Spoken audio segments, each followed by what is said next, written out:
میں کیسے فراموش کر دوں وہ منظر کہ جب بہنیں اپنی عزت اور آبرو بچانے کے لیے ٹرین کی پٹری پر لیٹ کر اپنی جان دے دیتی ہیں۔ ہزاروں لاکھوں خواہشات کا گلا گھونٹا جاتا ہے، تب جا کر یہ وطن، یہ مٹی، یہ خاک اپنا نصیب بنتی ہے۔ ہم بھی موجود تھے تقدیر کے دروازے پر، لوگ دولت پر گرے، ہم نے وطن مانگ لیا۔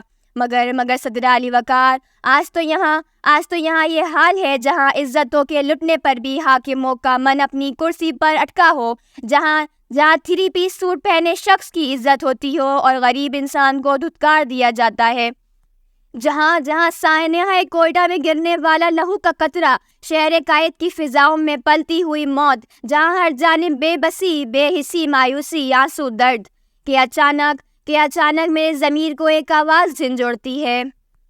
شراب کہن پھر پلا ساقیا، وہی جام گردش میں لا ساقیا، مجھے عشق کے پر لگا کر اڑا، میری خاک جگنو بنا کر اڑا۔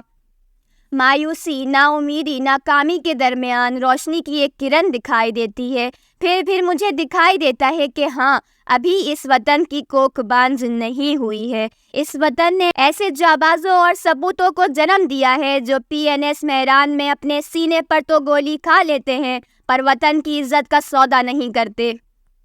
پولیس اہلکار کے نزا کی آخری ہچکی حق کا علم بلند کرتی ہے۔ ارے شکریہ پاکستان کہ آپ نے ہمیں وہ جانباز بھی دیا جس نے اپنی زبان تو کٹوا دی مگر زندہ کے در و دیوار پر اپنے لہو سے پاکستان زندہ باد لکھ کر سپاہی مقبول حسین بن گیا۔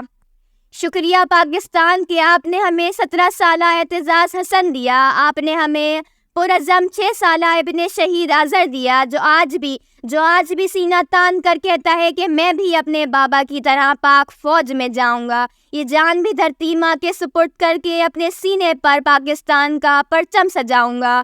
شکریہ پاکستان، آپ نے ہمیں انسان کے روپ میں فرشتہ عبدالستار ایدھی دیا، مسیحا ایک قوم محمد سعید دیا، دکھی اور تڑپتی انسانیت کا درد رکھنے والا عزیز رضوی دیا۔ آئیے صدر علی وقار، آپ کو ایک فلاحی ہسپتال میں دلیری سے کینسر کا مقابلہ کرتے سکینہ دکھاتی ہوں، ناتواں کاندھوں کا سہارا بنتا مکینک عزیز دکھاتی ہوں، جو 12ویں میں امتیازی نمبر حاصل کرتا ہے، 4 عالمی ریکارڈ بنانے والا بابر، پاکستان کا نام روشن کرنے والی پہلی خاتون فائٹر پائلٹ عائشہ فاروق بھی تو یہی کہتی ہیں نا۔ شکریہ پاکستان۔